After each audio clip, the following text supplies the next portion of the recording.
Voy a darle la bienvenida al ministro de Justicia. Antes ha sido presidente del Tribunal Constitucional y antes también primer ministro durante el gobierno de Gerí. Y también tengo que hacer el disclaimer. Ernesto Álvarez, cuando aceptó el premiarato en el gobierno de Gerí, dijo que lo único que le movía era trabajar por el Perú, después de todo el desmadre que había dejado Castillo y Dina Boluarte, ¿no? Entonces, buenas noches, ministro Álvarez. ¿Cómo está? Muy buenas noches, Milagros. Encantado de estar en este espacio. Le agradezco.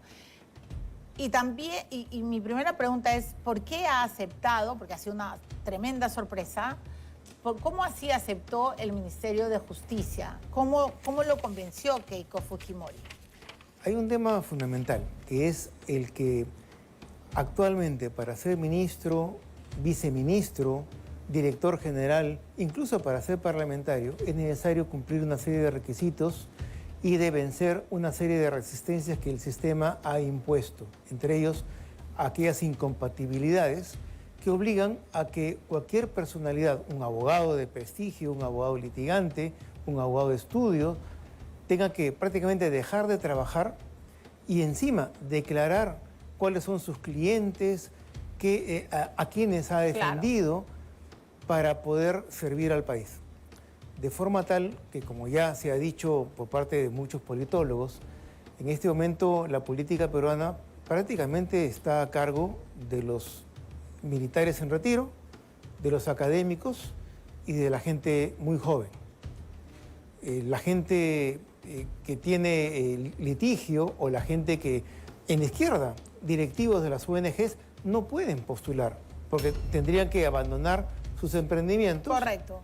Tendrían que dejar de litigar. Por ese motivo estoy prácticamente nuevamente comprometido con un servicio público porque es necesario apuntalar este gobierno porque es el final de una etapa muy larga, que es una etapa que empezó el 2000 básicamente, que fue la respuesta de la izquierda al gobierno de Alberto Fujimori y hoy, este mes, inicia una nueva etapa, que es una etapa donde el antifujimorismo ha sido derrotado en las urnas, democráticamente como corresponde, pero que empieza una nueva etapa de reconciliación y de búsqueda básicamente del entendimiento y del consenso, o sea, de hacer política de una manera en que Occidente entiende, la búsqueda de consenso. Ok, entiendo y vamos a llegar a eso, pero se ha olvidado que también la política estuvo entregada a los jueces y a los fiscales. Nunca como los últimos años, sobre todo los 10, 15 últimos años, que se judicializó la política, se instrumentalizó al Ministerio Público y hasta me atrevería a decir incluso a la Procuraduría, ministro. Entonces, pero primero quiero decantar el tema de hoy. Usted es el consejero legal, un ministro de Justicia es el consejero legal de la presidenta, en este caso es Keiko Fujimori. ¿Estuvo de acuerdo con que se extendiera, se diera el salvoconducto a Betsy Chávez? Sí, era lo correcto jurídicamente y el gobierno peruano ya no tenía otra opción. Recordemos de que el canciller Hugo de Sela, por aquel entonces, lo que va a presentar ante la OEA es la necesidad imperiosa que todavía subsiste de incorporar al mecanismo de asilo que obliga a que la única entidad que califica la solicitud de asilo es el país al cual el peticionante se quiere acoger. No tiene nada que decir el país del que el peticionante supuestamente está escapando, está huyendo por una persecución. Pero es una afrenta decir que en el Perú hay perseguidos políticos. Por supuesto, y el pedido justamente de Perú, que todavía está pendiente de resolver en la OEA, es de que se tenga necesariamente que responder al momento de otorgar el asilo, de acoger a la persona que supuestamente está perseguida, que se sustente y se dé respuesta a los fundamentos del país del cual huye. Si estos fundamentos, como en el caso peruano, son jurídicos, hay una sentencia judicial de un poder judicial autónomo en el cual no ha intervenido el Poder Ejecutivo, ni existe persecución política, y el delito no solamente que ha sido probado en sede judicial, sino que ha sido observado por los peruanos en directo, correcto, por televisión. Televisado. Entonces, si hubiese prosperado, lamentablemente por los tiempos de la OEA esto no ha podido ser, el pedido de Hugo de Sela, entonces México, por más intención que hubiera tenido, posiblemente ideológica, de acoger el pedido, hubiera tenido que responder y levantar las observaciones del gobierno peruano. Pero entonces, ¿qué me está diciendo hoy día, ministro Álvarez? Que como ya no podían diferir más, como que, digamos, había pasado demasiado tiempo, se vieron obligados a ceder y a dar el salvoconducto básicamente para restablecer las relaciones diplomáticas. O sea, porque hoy día hay dos frentes bien encontrados, ¿no? Por un lado, la izquierda que dice, por fin se le dio, porque Pedro, ella, están secuestrados, son perseguidos, y claro, uno se queda patitieso, ¿no? O sea, ¿de qué estamos hablando? Y esto es una afrenta a nuestro Estado de Derecho. Y por el otro lado, por ejemplo, como la senadora Alcorta, hablan de que esto ha sido una decisión basada en una extorsión, en que como te he quitado la visa, no te la voy a devolver si es que no me la das a Betsy. Como hemos roto relaciones bilaterales y usted tiene serios problemas, muchos empresarios tienen pues negocios desde Perú hacia México y desde México hacia Perú, por si acaso también les voy a hacer la vida a cuadritos hasta que no me la des a Betsy. Entonces, ¿qué nos está diciendo? Que primó el pragmatismo, que frente a la imposibilidad de transitar de manera libre, frente a este estruendo empresarial, se vieron obligados a decir, ok, ya, llévatela Betsy, pero luego, por si acaso, la vamos a extraditar, ¿algo así? Hay dos lecturas ahí, porque se podría decir que ha predominado el principismo, porque el principio jurídico es de que ante la solicitud de un país, el supuesto país que ha perseguido, que está persiguiendo a la persona, debe conceder, debe permitir a la persona tomar el avión e ir al país que... O sea, no, eso jurídicamente es parte de un principio establecido en obligaciones internacionales. Por tanto, por ahí es principista. Obviamente, también hay una dosis de pragmatismo, porque no solamente es el tema de los empresarios, no es solamente el tema de las visas, de los becarios, estudiantes peruanos que tienen graves problemas hoy en día, sino también es el tema de la Alianza del Pacífico, donde México lidera y el Perú está, está en una situación sumamente menoscabada por este tema de la señora Chávez. Entonces, la pregunta... O sea, digamos que Betsy Chávez no valía un Perú. O sea, exactamente. La señora sí ha cometido un delito, ha intentado un golpe de Estado.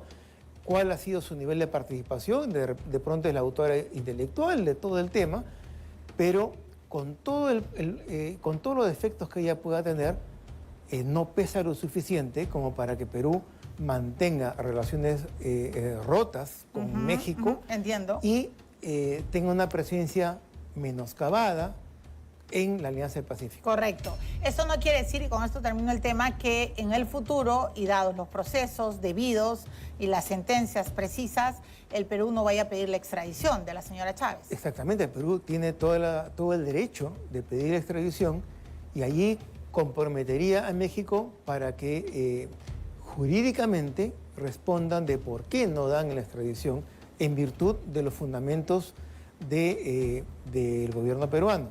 Ahora, lo que se soslaya y que ya ha quedado todavía en silencio es que habiendo sido juzgada Betsy Chávez y habiendo establecido la responsabilidad jurídica de esta persona, ¿por qué es de que permanecía en libertad durante varios meses, siendo fotografiada, paseando en libertad, cuando era obvio que iba a escapar de la justicia? Correcto.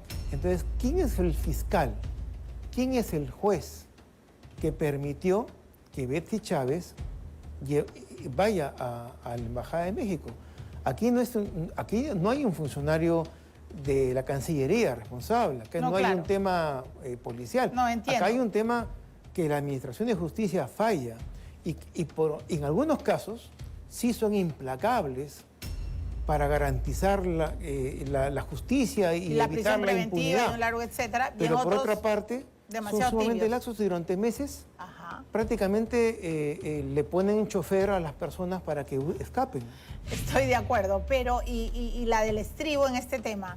Cuando la presidenta dice, bueno, ellos saben lo que pensamos, ¿no?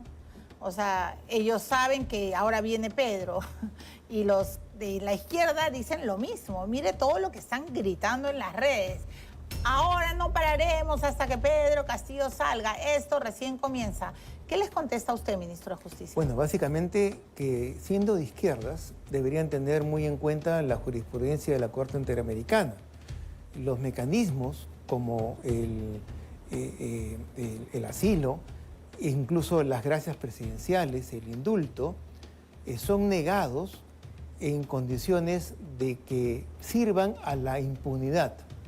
Esto ya ha sido establecido largamente, incluso por el propio Tribunal Constitucional peruano, la Corte Interamericana, está en diversos informes de la Comisión Interamericana, de forma tal que el indulto no puede servir para que una persona que ha cometido delitos pueda terminar impune, no pagar las obligaciones y los compromisos que ha contraído por sus actos.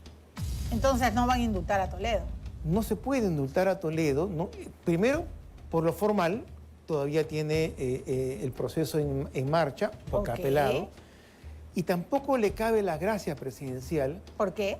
Porque la gracia presidencial, si bien es cierto, es un mecanismo que proviene de la Edad Media, de la época en que los reyes podían disponer del derecho, o sea, estaban por encima del derecho y eran tan libres de hacer con él lo que quisieran, que podían señalar a una persona, a su favorito, a su consejero, y exonerarlo del cumplimiento del derecho.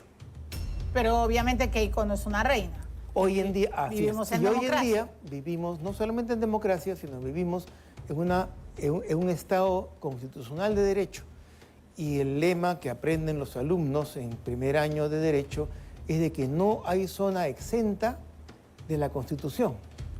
Y la Constitución, los valores y principios de la Constitución señalan de que la impunidad es una arbitrariedad que no solamente vulnera un proceso judicial determinado, sino que daña y vulnera los derechos fundamentales de todos los peruanos. Muy interesante, ministro. Vamos a ir a un receso, pero lo están escuchando al doctor Álvarez. Entonces, ¿qué cabería en el caso de Toledo? Que se cumpla la norma y que un mayor de 80 años cumpla en arresto domiciliario toda su condena, que va a caber en el caso de Pedro Castillo, que presentó 17 pedidos de indulto al presidente Balcázar y que felizmente no se dejó presionar. Pero además, ¿qué va a hacer el ministro de Justicia con la Procuraduría, con la Procuradora, que para mí está pintada en la pared, y también con la Procuraduría ad hoc para el caso Lavallato? Y lo más importante, ¿qué va a hacer con los penales? Regresamos después de la pausa con el ministro Álvarez. Estamos entrevistando al ministro de Justicia, al doctor Ernesto Álvarez, que acaba de decir categóricamente que no se puede usar los indultos ni las gracias presidenciales como sinónimo de impunidad. Lo acaba de decir con todas sus letras. Entonces, para recontraprecisar, si de usted dependiera, y bueno, va a haber una comisión de gracias presidenciales y un largo etcétera, pero usted hoy como asesor legal dice que no es posible indultar a Toledo y menos hacerle una gracia presidencial, ¿correcto? No se puede indultar a Toledo y las gracias presidenciales tienen que ver básicamente con un estado grave, de enfermedad grave de la persona. O sea, pero él dice que está grave, él dice que es su cáncer avanzado, que está sangrando. No sé si escuchó la última entrevista que le pude hacer en este programa. Ha dicho que está demasiado complicado y que su salud está deteriorada. En ese caso, digamos, está apelando también a lo que decía Alberto Fujimori. Y hay quienes dicen que se debería aplicar la norma que un adulto mayor de 80 años debe de cumplir su condena en arresto domiciliario. ¿Cuál es su posición, ministro? Bueno, básicamente, con respecto a que él diga que está enfermo, me hace recordar con preocupación el hecho de que todavía no le hemos encontrado una verdad a un dicho de Toledo. Desde que fue lustrabotas de Cabana hasta cómo logró inscribir a su partido con firmas aparentemente fraudulentas, hasta sus mensajes telefónicos, que no está el señor Toledo porque está en una reunión de facultades. O sea, Toledo, lo que pueda decir Toledo... O sea, para usted es un mentiroso crónico, el expresidente Toledo. Es una persona que tiene problemas notorios, que siempre ha tenido problemas notorios. Ahora, ¿y su estado de salud usted? Su nivel de salud lo tendrá que establecer informes médicos, que tendrán que ser corroborados también, porque, claro, también es cierto que dentro del ámbito de los penales existe la figura de la corrupción. Hemos visto personas que han visto reducida su pena trabajando con Hello Kitty y sin embargo tampoco se pudo probar. Está hablando de Antauro. Y no se pudo probar tampoco. O sea, hay informes para todo. Estaba haciendo su documental con otro colaborador eficaz, otro delincuente como Belaúnde Locio. Sí, o sea, ¿y en qué hemos quedado? Si se corrobora de que realmente está al borde de la muerte y está gravemente enfermo, ya la comisión determinará, porque tampoco es un ámbito político. Si se corrobora que la gravedad del estado de salud de Toledo, que en efecto tiene 81 años, digamos, haremos otra entrevista, será otro cantar. Por supuesto, si se corrobora que el cáncer ya es terminal, no se puede pensar que una persona muera en la cárcel. Ahora bien, pero en el Perú hay más de 500.000 personas con cáncer y que van a trabajar a diario y que están luchando contra el mal y al mismo tiempo están educando a sus hijos y están trabajando y están viviendo. Claro, pero le van a decir que en este caso, porque la propia señora presidenta, incluso en el día del juez, habló sin nada de rencor frente a jueces, además que la mandaron 3 veces a prisión, ¿no es cierto? Sin sentencia. No, eso no se refiere a rencor, porque a mí, particularmente Toledo, no le ha hecho nada. No me ha hecho en absoluto. Pero justamente quería llegar ha tenido 2 años en la cárcel con jueces y fiscales políticos, ideologizados. Correcto, pero frente a mí lo que me preocupa básicamente es el mensaje que le damos a la juventud y a aquellas personas que están ingresando a la política o están pensando en ingresar a la política. Si estamos pensando en que una persona que por lo menos se ha apropiado de más de 38 millones de dólares del Perú, no de una empresa, del Perú, y que ha engañado incluso al corredor de muebles a querer comprar una casa a nombre de la suegra, y que por cumplir 80 años ya pide ser liberado para vivir en su casa, entonces le estamos diciendo a los jóvenes que sí es válido, es legítimo robar lo más que se pueda para luego pensar en un indulto o en unas gracias, tratar de negociar, de repente comprar algunos informes. O sea, lo que estamos hablando a diario a los jóvenes en la academia, en la prensa, en los eventos, de luchar contra la corrupción, lo vamos a borrar todo en la práctica, haciendo que políticos que notoriamente han cometido delitos en contra del país puedan ser liberados o puedan tener años de vida en su domicilio. Yo creo que no. Y esto no admite comparación alguna con ningún otro caso. Correcto. Ahora, ni por asomo tampoco van a indultar a Pedro Castillo, así la izquierda les prometa un incendio de la pradera. El problema del incendio de la pradera ya es una promesa de la izquierda. No solamente aquí, en Colombia, en Chile. Sí, claro, Petro se ha ido diciendo que... O sea, sí, correcto. Siempre la izquierda logra el financiamiento adecuado para lograr subvertir el orden o comprometer y culpar a la sociedad de los problemas y al final tomar el poder. En este caso, no creo. Ese sí sería un chantaje. Si no lo liberas al golpista... Te incendio. Te promuevo pero eso lo están diciendo. Un escenario de... Es un chantaje y ahí sí yo no creo que pueda caer, salvo, eso sí, de que el presidente Castillo tenga una enfermedad o tenga un problema grave o pero digamos, se pueda generar un escenario en el cual después de varios años se diga, bueno, esta es una persona que políticamente fue mal conducida, no tuvo el tino adecuado y no vale la pena tenerlo muchos años por un tema que fue un golpe de Estado muy mal llevado, por cierto. Golpe de Estado, pero mal llevado. Totalmente. Y es un criterio ya político subjetivo que en su momento posiblemente el siguiente gobierno tendrá que evaluar. Ok, pero entonces, doctor Álvarez, usted me está diciendo hoy con precisión que en el presente, incluso bajo la espada extorsiva, ¿no es cierto?, de que, por si acaso, Betsy ya se fue, pero ahora falta Pedro Castillo. O sea, en este escenario, usted me está diciendo, como asesor legal de la presidenta Keiko Fujimori, que ni siquiera están discutiendo un indulto a Castillo. No van a indultar a Castillo. No, en este escenario es imposible. Jurídicamente, el Estado peruano tiene ya una solución jurídica y esto ya es pública, y políticamente tampoco es necesario, porque el presidente Castillo no representa a la izquierda. Gran parte de la izquierda es una izquierda o extremista, que busca ya una ideología determinada, un nuevo sistema, y otra izquierda que está, sí, comprometida con los principios constitucionales y por tanto yo presumo que está comprometida con la lucha contra la corrupción y en contra de la impunidad. Bueno, sí, si liberan a Castillo ya sería pues claro, un himno a la impunidad. ¿Qué le estamos diciendo a la juventud? ¿Qué le estamos hablando de una nueva clase política, de una nueva etapa para el Perú? Y por otra parte estamos soltando delincuentes. No, eso no es posible. Me queda claro. Ahora, todo esto es muy, muy curioso, ¿no? Porque en las últimas horas y en los últimos días, pues también sale un expresidente, ¿no? Ollanta, y ahora le hablo también como expresidente del TC, que evidentemente se tiene que respetar las resoluciones del Tribunal Constitucional, pero sale un exmandatario que felizmente duró 5 años, ¿no?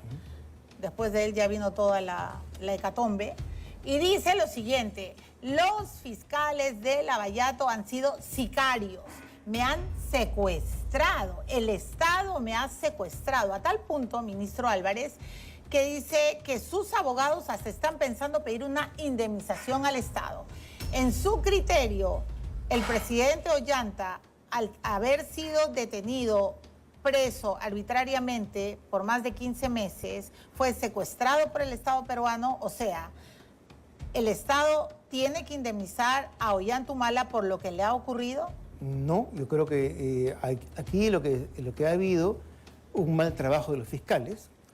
El gobierno de Ollanta, y esto es público y notorio a través de los medios, ha tenido diversos tipos de incorrecciones, desde el chofer cuyo cadáver es encontrado en Ucayali, si mal no recuerdo, y últimamente se sospecha de un envenenamiento porque robó las agendas de la esposa del presidente. O sea, ¿usted cree que a Fasabi sí lo mataron? Hasta hospitales del Cusco, hay una serie de gama. No, yo sé. Pero los fiscales eligieron lavado de activos, que era lo más difícil de probar. ¿Por qué lo hicieron? ¿Por qué cree usted? Por el circo. Es un circo político, un circo por el cual un grupo de fiscales logró entronizarse y prácticamente lograr el endiosamiento, no solamente de la política, de algunos círculos políticos, sino incluso de la academia. Estos fiscales, que obviamente no rindieron los exámenes para ser jueces, o sea, son fracasados, frustrados académicamente hablando. Hasta hoy en día dan conferencias a los muchachos, a los estudiantes de Derecho, con total desparpajo, como si fuesen referentes jurídicos del mundo académico. Entonces, han logrado esto persiguiendo a propósito lavado de activos a una pareja presidencial que tenía otros hechos y otros elementos que, si se trataba de buscar la verdad jurídica, eran mucho más favorables para formar un caso en el ámbito fiscal. Ya, pero entonces lo que usted está diciendo me lleva inmediatamente a una última declaración del fiscal de la Nación con el defensor del pueblo, que han dicho que solo el 3.5% de los procesos iniciados por lavado de activos en el Perú llegan a una sentencia. O sea, quiere decir, ministro de Justicia, que más del 90% son puro show, puro circo, y muchas víctimas, voy a decirlo entre comillas, muchos abogados, lo que a mí me dicen es: Milagros, tú no sabes el infierno que pasa una persona por lavado de activos. Le congelan sus cuentas, les embargan sus bienes y un largo etcétera, y al final, con el dicho de un solo colaborador, le hacen la vida puré. Entonces, hoy, usted me está diciendo, está comenzando una nueva etapa. Vamos a abandonar esas arbitrariedades. Muy bien, ¿qué tendría que pasar en los apartados de lavado de activos? Ahora, no es tan fácil.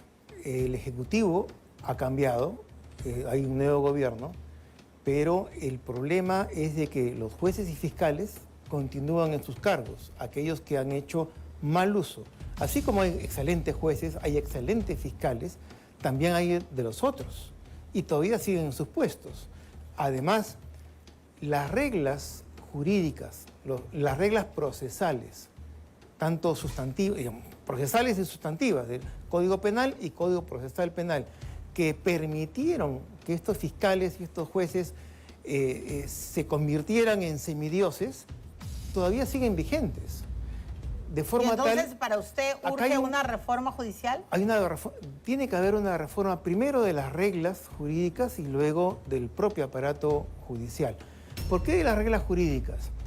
Porque, como usted bien lo ha dicho, hay elementos como, por ejemplo, por el crimen organizado. Es muy fácil decir, que en el caso de Kuczynski, su secretaria y su chofer, listo. Son 3 elementos. Acá hay una organización criminal y es compleja, por supuesto, y se van a 36 meses bueno, ya ha durado más de 10 años. Y perdieron la vida. Correcto, la perdieron. La perdieron. ¿Y quién se las devuelve? Nadie, porque al final de cuentas, en nuestro país, los jueces y fiscales pueden tomar cualquier tipo de decisión y no son responsables de las decisiones que toman. Pero se está dando cuenta, ministro de Justicia, lo que estamos escuchando. O sea, finalmente, procesos que duran 10 años, 20 años, 30 en vida te van matando. Incluso, bueno, todos sabemos que hasta personas se suicidan por casos no resueltos, y al final que no hay indemnización. O sea, la justicia, que es la columna vertebral de la democracia, hoy día que es un show político, un show para las galerías. O sea, ¿cómo tratar de entender qué es lo que nos ha pasado? Porque mi santa madre, ¿no? Que nunca nos ocurra, o sea, los periodistas también, ¿ah? Somos denunciados. Yo he recibido varias denuncias de la izquierda que me hacen perder tiempo. Al final gano porque prima la libertad de expresión. Pero ¿de qué se trata todo esto? ¿Qué nos promete usted como ministro de Justicia para los años que dure? Espero que dure 5 años, sinceramente. Pero ¿qué nos promete? ¿Qué cambio y qué reforma vamos a ver en los próximos días que todos pensemos que, bueno, ahora sí las cosas van a cambiar? Esa es una pregunta muy interesante, pues muy compleja, porque hay muchos elementos por los cuales cambiar. Básicamente la pregunta sintética sería reformas profundas del Código Procesal Penal, que es un código fracasado, es un código que no sirve al propósito de la justicia. Ejemplo, hay más de 40 tipos de audiencia. Lo que en Estados Unidos, que es el modelo de la oralidad penal, establece en minutos, el juez establece en minutos por criterio. En el Perú demanda una audiencia, y como hemos visto en algunos casos mediáticos, es una audiencia que dura varias semanas por una pequeña decisión. Pero también hay jueces caneros que hacen copy-paste de las carpetas fiscales. Lo hemos visto en el caso Lavallato. Que es precisamente, hay 2 ámbitos separados. Un ámbito, aparte del que sí funciona, obviamente, no estoy hablando en contra de los jueces y fiscales. Hay un ámbito donde sí funcionan las cosas, pero básicamente hay un aparato político ideologizado que todavía subsiste, y hay un aparato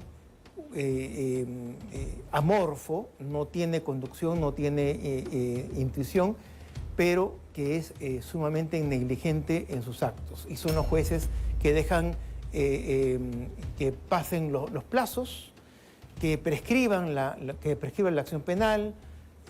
Básicamente es gente corrupta que ha ingresado al Poder Judicial no por un espíritu de vocación, como la mayoría, sino básicamente para enriquecerse porque no tenían ninguna otra opción en el sector privado. Entonces todo eso tiene que ir cambiando con el tiempo y con la ayuda del Poder Legislativo. ¿Y qué hacemos con los plazos?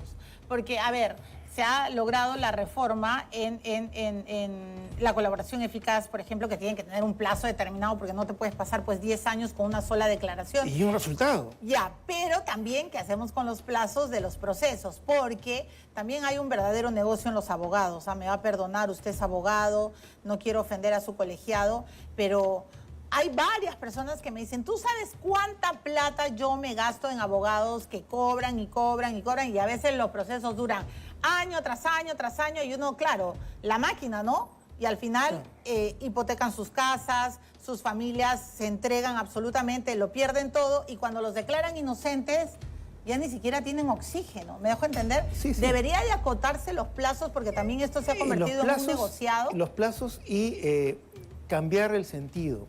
Por ejemplo, ¿quiénes hicieron el Código Procesal Penal? Litigantes. Mientras más tipo de audiencias existe, mientras más subterfugios, mientras más churrigueresco es el proceso, ¿no es cierto? Es prácticamente kafkiano, más importancia tiene el abogado procesalista. En Estados Unidos no existe la especialidad de procesal. ¿No existe? No existe.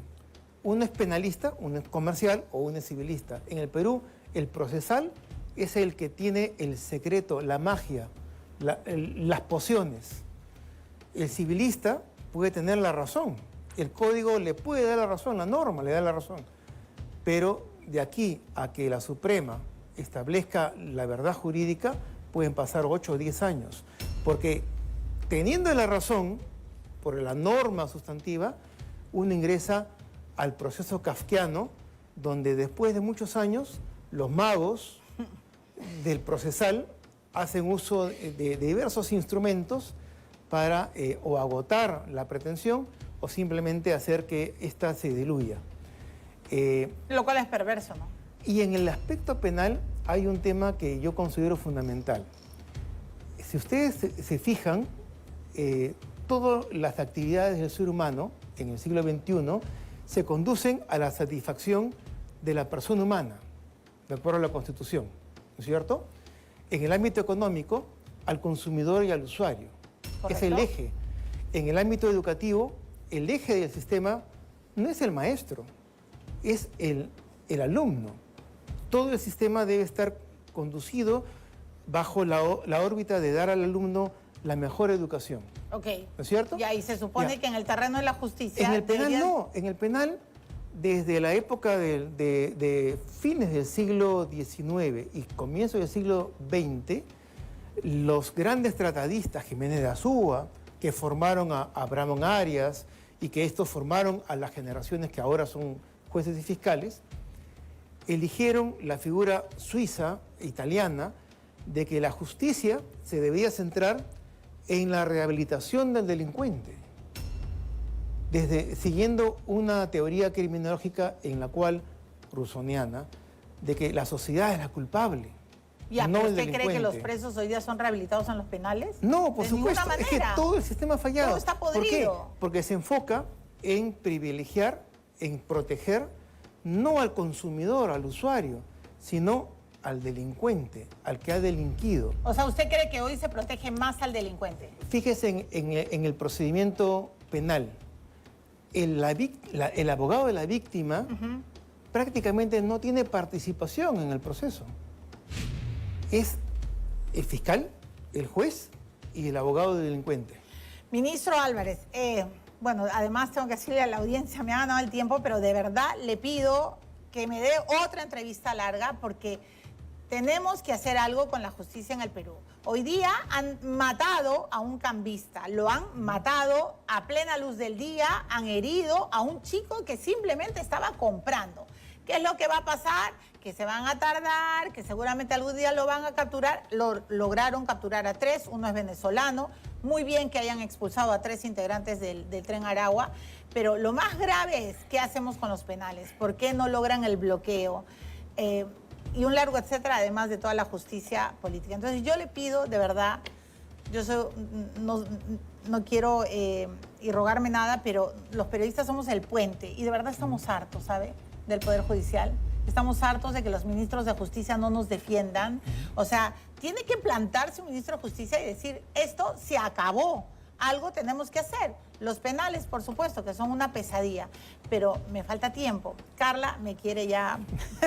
Carla, perdóname, pero la justicia es la columna de todos, creo, y ya hemos visto demasiado circo romano.